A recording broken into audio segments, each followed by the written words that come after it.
오늘 아침 우리에게 주시는 하나님의 말씀을 봉독하겠습니다. 신약 성경 마태복음 24장 3절로 14절에 있는 말씀을 봉독하게 됩니다. 신약 성경 41면이 되겠습니다. 신약 성경 41면입니다. 마태복음 24장 3절부터 봉독하겠습니다. 이 계시의 말씀을 봉독할 때에 다 함께 하나님의 음성을 들으실 수 있기를 바랍니다.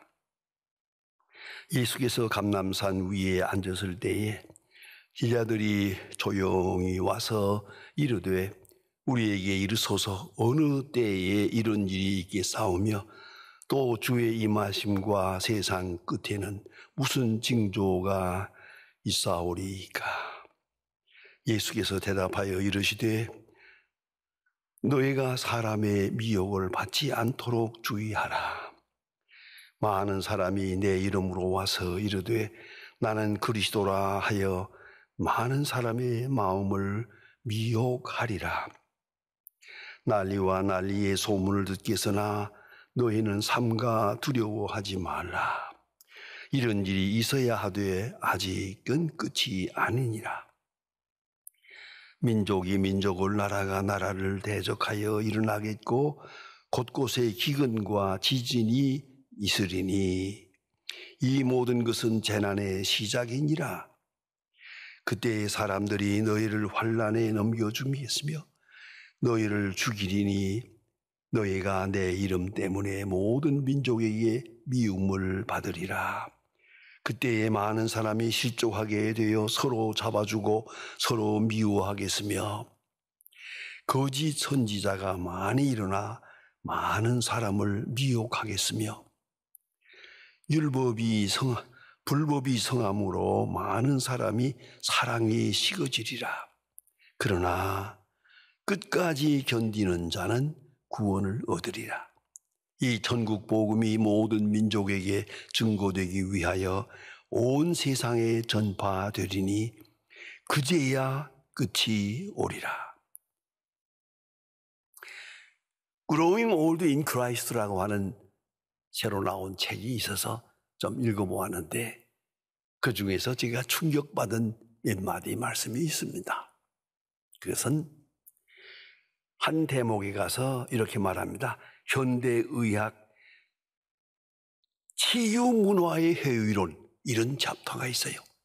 치유문화의 회의론. 의사들이 병을 고친다고 하지만은 그것이 무슨 의미가 있냐는 거죠. 많은 애를 써서 고쳐놔도 결국은 얼마 안 있다가 세상을 떠나요. 한번 생각해 보면 차라리 처음에 병 걸렸을 때 그냥 죽었으면 훨씬 좋았을 거예요.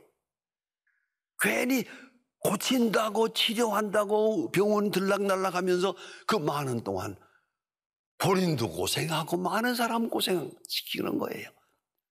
그래서 치유 문화의 회의론, 도대체가 뭘 고치고 뭘 병원이 뭘 하고 있는 거냐는 거죠. 아주 중요한 얘기입니다. 제가 다니는 병원에 외과 의사 과장님을 만났습니다. 언젠가 보니까 아주 기분이 다운되어 있어요. 아주 좋질 않아요. 무슨 걱정이 있냐고 물었더니 이거 참 이 병원을 경영하고 외과를 운영하는 데 있어서 의사를 보충하기가 힘들대요. 좋은 의사, 이 수술을 잘하는 의사 하나 만들려는데 10년 걸린대요. 공부하고 훈련하고 해서 한 사람 만들어내니까 얼마 안 있다가 사표 내고 나가버린대. 이직해버린다는 거야. 의사 그만둔다는 거야. 그리고 딴 직장으로 가버린대. 이렇게 자꾸 이직을 하기 때문에 의사를 보충하기가 힘듭니다. 그러면서 외과 과장이 아주 근심을 하는 장면을 보았습니다. 왜 그러냐고요? 간단합니다. 의사는 치료합니다. 치료했는데 병은 나았습니다. 나아서 고맙다고 하는데 의사는 압니다. 저거 며칠 있다 죽을 거라고. 환자는 고맙다고 하는데 의사는 오히려 며칠 후에 끝날 건데 아니나 다를까 열심히 치료하고 고쳐나 보면 며칠 있다 보면 전부 영안실에 가 있어요. 다 그리로 가는 거예요. 의사가 회의에 빠지는 거예요. 내가 지금 뭘 하고 있는 건가? 차라리 처음 병 들었을 때 그냥 죽었으면 훨씬 좋았을걸. 병원에서 고친다고 하면서 의사도 고생하고 병원도 고생하고 환자는 더 고생을 하는 거야. 많은 시간 고생을 하는 거야. 이게 도대체 뭘 하는 거냐 우리가 지금. 이래서 의사들이 자꾸 이직을 한다는 거예요. 그래서 외과 의사 하시는 말씀이 참 병원 경영하기 힘듭니다. 아주 철학적이에요. 대단히 중요한 문제를 묻고 있는 거예요. 마지막이 무엇이냐? 어차피 마지막은 죽음이에요. 그런 거로 중요한 건 죽음과 죽은 다음의 문제를 생각하는 것이 최우선적인 것이지. 지금 조금 더 살고 덜 살고 병이 낫고 안 낫고 그게 무슨 대수로운 일이냐 이거죠. 깊이 생각해야 합니다. 오늘 본문에 보면 예수님께 질문을 합니다. 어느 때에 이런 일이 있겠습니까? 세상 끝에는 무슨 일이 있겠습니까? 그때의 징조는 무엇이겠습니까? 물어봅니다. 세상 끝에는 어떻게 되겠습니까? 물론 끝에 가본 사람은 없죠. 그러나 이것은 예수님의 메시지의 주제입니다. 세상 끝에 말씀하십니다. 우리 모든 사람들이 생각합니다. 미래에 대한 생각을 할 때에는 두 가지가 있습니다. 하나가 유토피아니즘입니다. 아주 낙관론입니다. 무엇인가 좋은 세상이 있을 거라고, 과학이 발전하니까 점점 좋은 세상이 있을 거라고, 교육이 발전하니까 점점 좋은 사람들이 될 거라고, 의학이 발전하니까 모든 병을 고쳐서 안 죽게 될는지도 몰라 생각합니다. 과학 발전, 교육의 발전, 이 세상의 모든 되어지는 일을 생각하면서 좋은 세상이 좀 더 연장되고 이어질 거라고, 확 열릴 거라고 기대해 봅니다. 유토피아니즘, 낙관론입니다. 예? 유토피아니즘에 사로잡혀서 좋은 세상, 그러나 좋은 세상은 오지 않아요. 좋은 세상은 올 것 같지도 않아요. 점점 더 어려워가고만 있습니다. 그런가 하면 페시미즘이라는 염세주의입니다. 모든 것은 다 끝났다, 염세적이고 다 필요 없다, 무상하다, 인간 무상, 모든 것이 헛되다, 다 헛된 데 속했다. 그러한 염세주의 제가가 딱 둘입니다. 낙천이냐 염세주의냐, 유토피아니즘이냐 아니면 페시미즘이냐.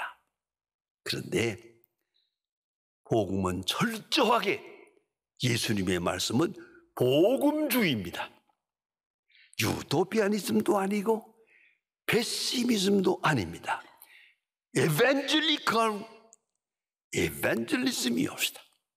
복음주의, 복음주의적 통찰력, 이것을 말씀하고 있습니다. 오늘 본문은 그것을 말하는 아주 확실하고 웅변적인 신학적인 중요한 메시지입니다. 세상 끝이 온다. 세상이 점점 좋아진다가 아닙니다. 세상은 끝입니다. 끝을 향해 치닫고 있다. 언젠가 세상이 끝난다. 끝, 에스카톤, 엔드를 말하고 있습니다. 끝을 말하고 있는 거예요. 세상은 끝난다. 그런가 하면 끝이 아닙니다. 끝은 어떤 의미를 가지느냐, 예수님의 재림을 말합니다. 그러니까 끝이라고 하는 염세적인 세계가 있는가 하게 되면 예수님이 재림이라고 하는 낙천적인 세계가 있어요. 이것이 바로 성경이 말씀하는 진리입니다. 그래서 오늘 성경 말씀에 난리의 소문을 듣기서나 놀라지 마라. 있을 일이 있는 것이다. 예수님은 아주 깜깜한 세상이 끝나는 그런 것을 예언하고 있습니다. 그러면서도 있어야 할 일이 있는 것이다. 끝은 아직 아니다. 우리 스스로 내가 좀 어려울 때 이것이 끝이다. 저 세상이 어려워질 때 아마 끝인가 보다. 아니요. 끝은 아직 아니요. 오히려 이것은 재난의 시작이다. 지금 우리가 큰 재난을 겪고 있습니다. 이 재난은 이게 끝이 아닙니다. 이것은 주의 재림을 예고하는 재난의 끝이 아니라 재난의 시작입니다. 이걸 잊지 말아야 합니다. 재난의 끝이 아니고 재난의 시작이다. 그러면서 이 재난의 시작을 앞두고 사람들의 마음은 도덕적으로 타락하게 될 것이다. 서로 잡아주게 될 것이다. 사랑이 식어질 것이다. 큰 재난을 예고합니다. 경제적인, 사회적인, 자연적인, 아니요, 도덕적인, 심지어는 종교적인 큰 재난을 예고하고 있습니다. 예수님 말씀을 들어보세요. 있어야 할 일이 있는 것이다. 오히려 재난의 시작이다. 그런 거로 놀라지도 말고 두려워하지도 마라. 끝은 그 다음에 있는 것입니다. 특별히 오늘 14절은 대단히 중요한 말씀을 하십니다. 이 천국 복음이 모든 민족에게 전파되리라. 그제야 끝이 오리라. 여러분, 이거 예수님의 역사관입니다. 재난도 있고 앞으로 환난도 있고 세상이 끝이 오겠습니다마는 많은 고난이 상상할 수 없는 큰 고난이 있을 것이다. 도덕적으로도 타락해서 서로 잡아주고 사랑이 식어지고 그런 때가 올 것이다. 그러나 그 모든 환난을 통해서 모든 고난을 통해서 복음이 전파되리라. 그제야 끝이 오리라. 복음 전파. 단 끝까지 복음이 전해지는 이 역사에다가 초점을 맞추고 있습니다. 환난과 재난, 복음 전파의 절대적 요건입니다. 예수님 너무나도 잘 아시지 않습니까? 예수님 세상에 계실 때 많은 사람들이 모였습니다. 5,000명이 모였고 수천 명이 모여서 예수님을 옹이하고 따라다니고 했습니다마는 예수님께 가장 가까이 갔고 예수님의 마음에 가장 합당한 사람이 누굽니까? 전부 환자입니다. 문둥병자, 장님, 손 마른 사람, 모든 환난당하는 사람들이 예수를 찾았고 예수를 만났고 예수님과 바른 관계를 맺었습니다. 소위 말하는 편안하고 잘 살고 당시에 상위층으로 사는 바리새교인과 서기관들, 예수님을 영접하지 못했습니다. 심지어 니고데모 같은 사람도 예수를 영접하는 것 같으나 음성적입니다. 당당하게 예수를 따르지 못했습니다. 왜? 그 명예와 그 지위 때문에. 이걸 잊지 말아야 합니다. 모든 환난을 통해서 개인적으로 보아도 환난을 통해서 복음은 전해집니다.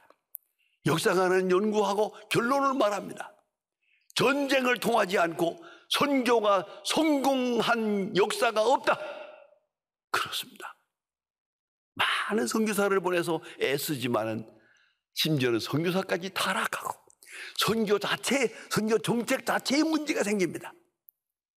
소용없어요. 오직 환난, 오직 고난, 절절한 고난 통해서 복음은 전해집니다. 다 모든 사람이 사랑이 식어지고 재난 때문에 시달리고 있었게 될 것이다. 이건 재난의 시작이다. 놀라지 마라. 이 환난과 고난을 통해서 복음이 땅 끝까지 전해지리라. 그제야 끝이 오리라. 대단히 중요한 말씀입니다. 저는 이 한 말씀, 그제야 끝이 오리라, 그 한 말씀의 깊은 뜻, 제가 박사학위 논문을 쓸 때 여기다 초점을 맞추었습니다. 그제야 끝이 오리라. 여러분, 이걸 잊지 말아야 합니다. 개인적으로도 그렇습니다. 국가적으로도 그렇습니다. 사회적으로도 그렇습니다. 우리가 원치 않는 재난이 옵니다. 질병이 옵니다. 유행병이 옵니다. 모든 환난 왜 있어요? 두려워할 거 없습니다. 놀랄 것도 없습니다. 이 모든 것은 있어야 할 것이지. 그리함으로 믿음이 순수하게 되고, 그리함으로 주님 앞에 가까이게 되고, 이 환난을 통해서 주의 음성을 듣게 되고, 거룩한 주님의 음성에 귀를 기울이게 되지 않습니까? 이것은 사실입니다.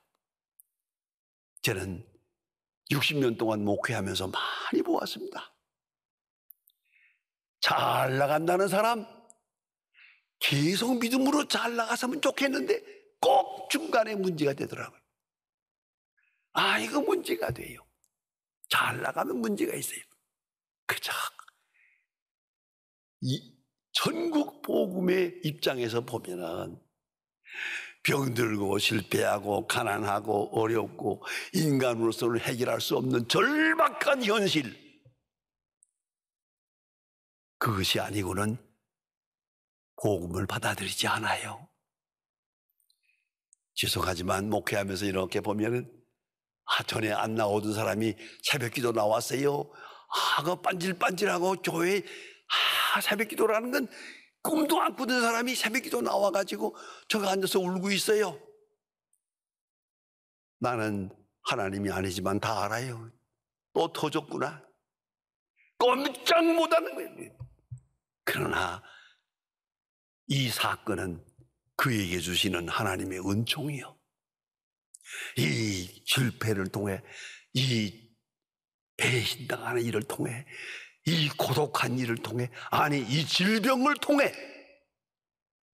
주님 앞에 나오고 진실하고 거룩하고 온전한 믿음으로 가는 것을 볼 때 이 성경 말씀을 생각합니다. 그제야 끝이 오리라. 복음이 전파되고, 환난을 통해서 복음이 전파되고, 그제야 끝이 오리라. 이거 주님의 역사관입니다.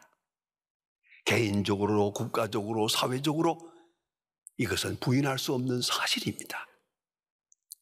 참 너무나도 그렇습니다. 그저 이 교인들 어떤 데 보면 사업하다가 잘 돼가지고, 목사님 성공했습니다, 참 잘 돼가지고 돈 벌었습니다 할 때 저는 축하하고 싶지 않아요.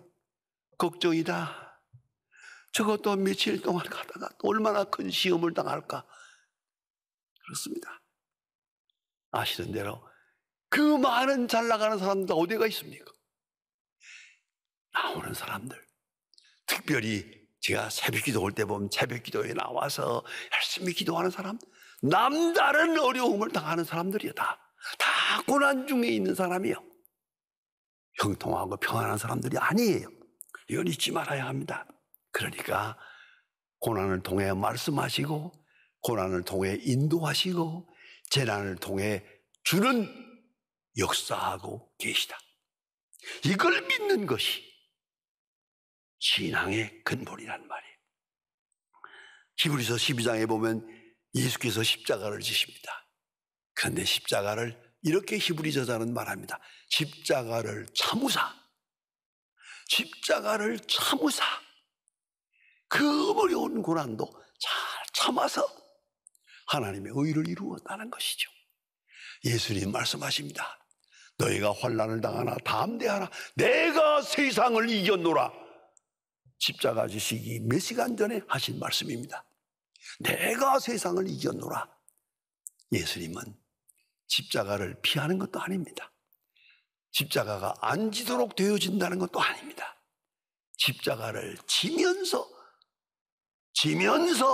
십자가를 향해 가시면서 말씀하십니다. 내가 세상을 이겼노라. 이것이 복음의 진수입니다. 이 환난 속에서 믿음을 새롭게 합니다. 환난 속에서 하나님의 사랑을 확인합니다. 환난 속에서 참 믿음을, 참 소망을 확인합니다.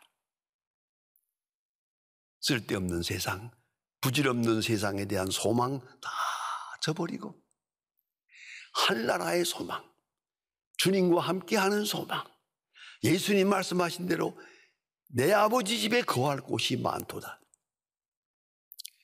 내가 너희를 와서 나 있는 곳으로 영접하리라. 나와 함께 살리라. 그 소망, 영생을 향한 소망, 이 복음의 빛은 바로 많은 환난 속에서 이루어집니다. 그런 거로 우리는 환난을 당할 때 낙심할 것도 없습니다. 이상하게 생각할 것도 없습니다. 주님이 이미 말씀하셨고 또 우리가 생활 속에서 다 벌써 경험하고 있는 것입니다. 조금씩 경험하고 있습니다. 그런 거로 복음적 역사관, 복음적 인생관, 복음적 현실관, evangelical insight, 복음주의적 통찰력을 가지고 오늘의 세대를 보아야 합니다. 여러분, 오늘 우리가 많은 재난을 당하고 있습니다. 온 세계가 꼼짝 못합니다. 여러분, 하나님이 실수하고 계시는 겁니까? 하나님이 우리를 버리셨기 때문입니까? 아니옵시다. 하나님이 세상을 이처럼 사랑하사 독생자를 주었습니다. 이처럼 사랑하기 때문에 재난이 있습니다. 사랑하기 때문에 질병이 있습니다. 사랑하기 때문에 고통이 있습니다. 왜? 그 고통을 통해서 내가 못하는 일을 하게 하십니다. 뭡니까? 너희가 나를 따라오려 하거든 자기를 부인하고 자기 십자가를 지고 나를 쫓을 것이니라 말씀하셨습니다. 자기를 부인하는 일 내가 할 수 있습니까? 자기 십자가를 지는 일 내가 할 수 있습니까? 하나님이 다 하게 하십니다. 사랑하는 자에게 이렇게 하게 하십니다. 넉넉히 이기게 하십니다. 자기 부인을 하게 하시고 가치관을 바꿔주시고 세계관을 바꿔주시고 그리그리 미워하던 사람도 사랑하게 하시고 그렇게 애착하던 것을 깨끗이 끊어버리게 하시고 하나님의 놀라운 역사가 구체적으로 역사적으로 세밀하게 나타나고 있습니다. 그래서 오늘 예수님 말씀하십니다. 끝까지 견디는 자는 구원을 얻으리라. 그게 뭡니까? 끝까지 믿음을 가집니다. 환난과 전쟁과 재난을 통해서도 놀라지 않습니다. 하나님의 역사가 이루어지는 것을 보며 오히려 기뻐하고 있습니다. 그런 사람 말입니다. 사랑이 식어지는 세대에 삽니다. 그러나 사랑이 식어지지 않습니다. 환난을 통해서 사랑이 구체화됩니다. 사랑이 더 뜨거워집니다. 그런가 하면 예수님의 재림에 초점을 맞춥니다. 이 세상 것은 중요하지 않습니다. 주님이 재림합니다. 거기다 마음에 초점을 맞추고 주의 재림을 기다립니다. 이것이 순교자의 마음입니다. 순교자의 승리입니다. 여러분, 오늘 주신 말씀 가운데 다시 한번 우리에게 주십니다. 그제야 끝이 오리라. 담담하게 오늘의 이 많은 시련을 신앙적으로 잘 소화하고 극복하고 오히려 이것을 통해서 주시는 하나님의 영광을 바라보고 점점 더 온전한 신앙의 경지에 들어가야 할 것입니다. 이 프로그램은 여러분의 미디어 선교 후원으로 제작되었습니다. 선교는 사명, 후원은 동역. 당신도 복음을 전할 수 있습니다. 선교 후원 02-6333-1003번